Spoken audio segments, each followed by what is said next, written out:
BJP के लोगों को हिला कर रख दिया है। यहाँ को बेटा चाहिए, नेता नहीं चाहिए। एक मोटो रहा कि सीपी ठाकुर को खुश करने के लिए विवेक ठाकुर को वहाँ उम्मीदवार बनाया गया है। नवादा का जो मूल था, वहाँ के लोगों में जागरूकता पैदा करना, वहाँ नेता पैदा करना, ये नहीं हो पाया। पैनोरमा ग्रुप, जो सोचता है वो करता है। नमस्कार, मैं विकास सिंह और आप देख रहे हैं भारत लाइव।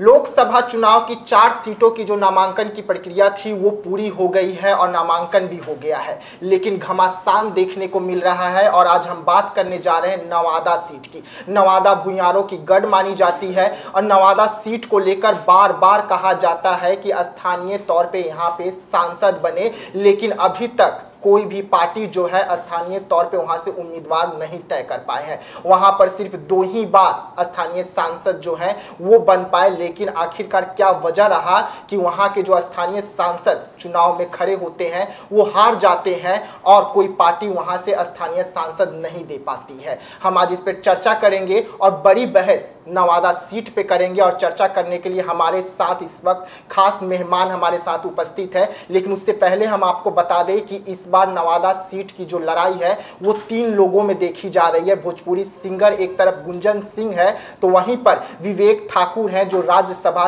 सदस्य हैं, बीजेपी से अपना किस्मत जो है आजमा रहे हैं। तो वहीं पर अगर हम बात करें राजद की ओर से, तो राजद की ओर से श्रवण कुमार जो हैं वो अपना किस्मत आजमाते हुए नजर आ रहे हैं। हम बात करने जा रहे हैं, हमारे साथ बात करने के लिए इस वक्त बिहार श्रमजीवी पत्रकार यूनियन के कार्यकारिणी अध्यक्ष हैं और हमारे साथ बात करेंगे आलोक कुमार जी। आलोक जी, पहले तो स्वागत है आपका। नवादा को लेकर जो बार बार मांग उठ रही है, आखिरकार नवादा क्यों पीछे रह जाता है? वहाँ के जो लोकल सांसद हैं वो क्यों नहीं बन पाते हैं? पहली बात, नमस्कार भारत लाइव के दर्शकों को। और इसमें देखिए, एक बात है कि वर्ष 2008 तक जो परिसीमन हुआ, उस समय तक नवादा जो है वो सुरक्षित सीट था और बाहर से लोग आयातित करके जो SC ST के लोग थे वहाँ लाए जाते थे और उनको वहाँ से सांसद बनाया जाता था, जिसमें वहाँ से केंद्रीय मंत्री ही बने हैं। संजय पासवान जो कि दरभंगा के रहने वाले हैं, नवादा से सांसद रहे। कामेश्वर पासवान जी जो कि पटना सिटी के रहने वाले थे, नवादा से सांसद हुए। लेकिन 2 बार, एक पहली बार 1967 में जब गैर कांग्रेसी सरकार बिहार में थी और उस समय वारसलीगंज के एक मठ के महंत थे सूर्य प्रकाश सूरी जी, जिन्होंने निर्दलीय फाइट किया था और 67 में उन्होंने जीत हासिल की और 67 से लेकर 1971 तक वो सांसद रहे। लेकिन फिर नवादा का किस्मत बदला, सूर्य प्रकाश सूरी हार गए और प्रेम प्रदीप जो कि नालंदा के रहने वाले थे वो वहाँ से सांसद बने।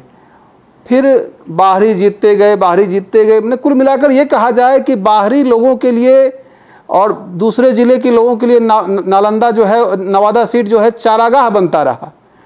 फिर वहाँ से 1991 में CPM के कैंडिडेट थे प्रेमचंद राम, जो कि सिरदल्ला के रहने वाले निवासी थे, नवादा के ही थे। वो चुनाव जीत तो गए और वो 96 तक सांसद भी रहे, लेकिन नवादा के लिए कुछ कर नहीं पाए।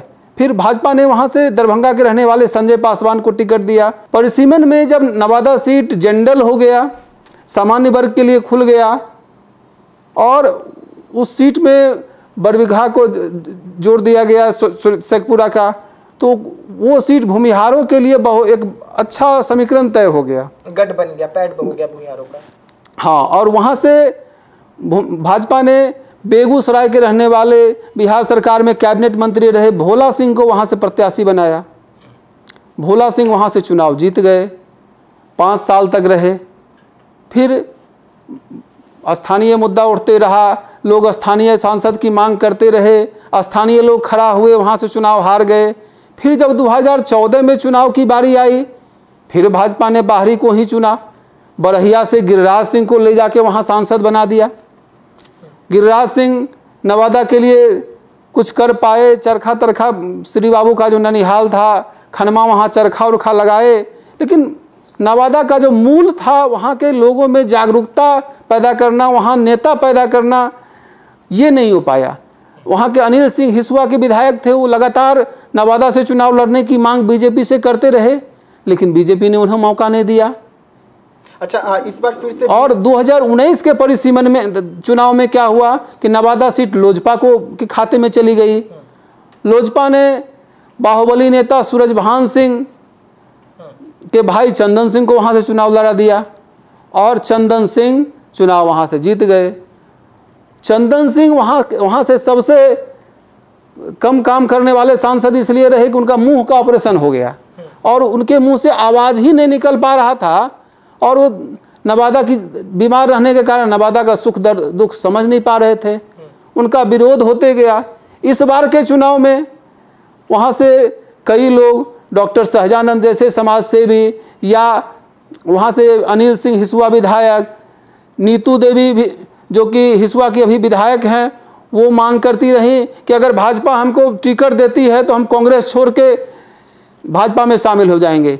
लेकिन जब टिकट देने की बारी आई तो फिर भाजपा वही ढाक के 3 पात वाली कहानी रच दी और भरोसा जताया। राज्यसभा सांसद हैं, उनका 2 साल अभी टेन्योर बचा हुआ है, लेकिन अंदर खेमेबाजी की मजबूरी और विवेक ठाकुर को कहीं सेट नहीं किया गया था, प्रदेश अध्यक्ष नहीं बन पाए थे, भूमिहारों को खुश करना था, इसलिए विवेक ठाकुर को मुजफ्फरपुर से ले जाके वहाँ लॉन्च किया जाता है। तो विवेक ठाकुर मूल निवासी मुजफ्फरपुर के हैं। अच्छा, एक सवाल रहेगा आपसे, राज्यसभा सदस्य वो अभी भी है विवेक ठाकुर और वहाँ से फिर से चुनावी मैदान में उतरे हुए हैं, तो बीजेपी को किस चीज का डर लग रहा है नवादा को लेकर कि वहाँ से जो एक कैंडिडेट अभी भी राज्यसभा सदस्य है उसे वहाँ पे खड़े कर दिए? देखिए, ये टिकट वहाँ बीजेपी ने विवेक ठाकुर को नहीं दिया है, वहाँ ये टिकट सीपी ठाकुर, उनके जो पिता रहे हैं, बीजेपी के कद्दावर नेता रहे हैं, एशिया फेम के डॉक्टर रहे हैं, उनको खुश करने के लिए उनके बेटे को वहाँ सेट किया गया है। यहाँ विवेक ठाकुर को अपना कोई व्यक्तित्व तो नहीं है कि विवेक ठाकुर बहुत बड़े राजनेता रहे हैं, विवेक ठाकुर बहुत बड़े समाज सेवी रहे हैं।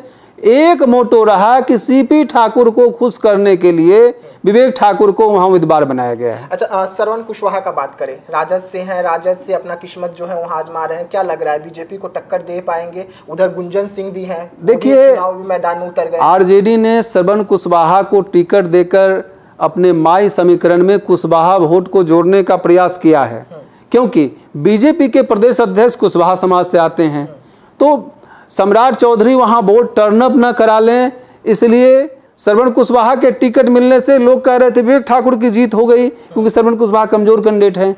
लेकिन वहाँ के स्थानीय निवासी और भोजपुरी गायक गुंजन सिंह के नामांकन में जिस तरह से वहाँ के स्थानीय लोगों की भीड़ उमड़ी है, बीजेपी के लोगों को हिला कर रख दिया है और बीजेपी वहाँ तमाम प्लेयर को लगा रही है, चाहे वो विजय सिन्हा हों, मुख्यमंत्री नीतीश कुमार हों, गिरिराज सिंह हों, सब लोग नवादा में कैंप कर रहे हैं, किसी तरह से भूमिहार वोट को पोलराइज किया जाए।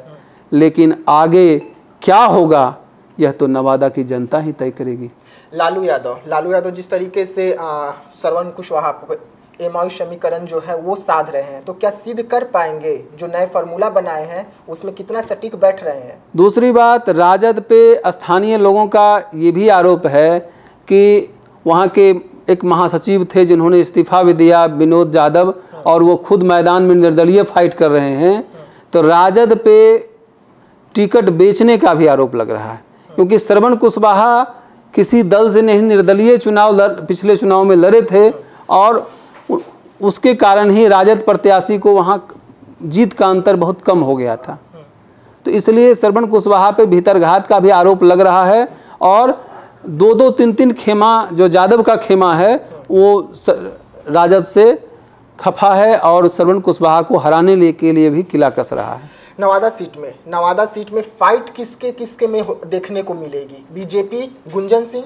नहीं, नवादा में मुख्य मुकाबला एनडीए कैंडिडेट विवेक ठाकुर और महागठबंधन प्रत्याशी श्रवण कुशवाहा के बीच है, लेकिन लड़ाई को ट्रायंगुलर बनाने में गुंजन सिंह की अहम भूमिका होगी और उनके साथ युवा मतदाता उनके साथ घूम रहे हैं और वो अपनी तुकबंदी और गीतबंदी से राजद और भाजपा दोनों पे प्रहार कर रहे हैं और वो ये भी कह रहे हैं कि जो अपराधी है उसको वॉशिंग पाउडर की तरह देकर लोगों को धुल दिया जाता है और लोगों को ईडी और सीबीआई का डर दिया जाता है। इस तरह का मुद्दे पे वो गीत बनाकर लोगों को लोग सुना रहे हैं और कह रहे हैं कि नवादा को बहुत लंबे समय से यहाँ को बेटा चाहिए, नेता नहीं चाहिए। ये भी नारा लग रहा नवादा में। तो अब देखा जाएगा कि जो वहाँ पहले चरण में 19 अप्रैल को चुनाव है, तो 19 अप्रैल के दिन वहाँ का की जो मतदाता है वो यह तय करेगी कि नवादा को बेटा चाहिए या नेता। जी हाँ, तो जो नवादा सीट है उसकी जो लड़ाई है वो दिलचस्प होते जा रही है। एक तरफ गुंजन सिंह जो है वो अपने कला से बीजेपी और राजद को घेरने में लगे हुए हैं, तो वहीं राजद सुप्रीमो लालू प्रसाद यादव जो एमआई समीकरण बनाए हैं उससे लोगों को लुभाने में लगे हुए हैं। लेकिन कौन कितना सफल होगा ये 4 तारीख को ही पता चलेगा, जब वहां का रिजल्ट निकलकर सामने आएगा कौन बाजी मारता है नवादा से। और नवादा को लेकर जो कहा जाता है कि अभी तक स्थानीय तौर पे सांसद सिर्फ 2 ही बार मिले हैं, मांग बार बार उठते हैं, और इस बार जब गुंजन सिंह खड़े हुए हैं तो उन्हें साथ मिलता है या नहीं, या फिर एक बार बीजेपी जो है बाजी मार ले जाती है। तो ऐसे तमाम खबरों के लिए आप बने रहिएगा भारत लाइव के साथ। दीजिएगा इजाजत, धन्यवाद। पनोरमा ग्रुप, जो सोचता है वो करता है। अगर ये वीडियो पसंद आई और वह बिहार के राजनीति और बिहारियत से सरोकार रखेनी तो सब्सक्राइब बटन दबा के चैनल के सब्सक्राइब कर ली। ओजे एगो घंटी बा, ओकरा बटन दबा देला से कुल सटीक और मारक खबर रुआ मुफ्त में मिल जाई। अगर रुआ पत्रकारिता के हमनी के नया प्रयोग में सहयोग कर चाहतानी तो ज्वाइन बटन दबा दी। पेटीएम नंबर नोट कर ली 9386816700। धन्यवाद।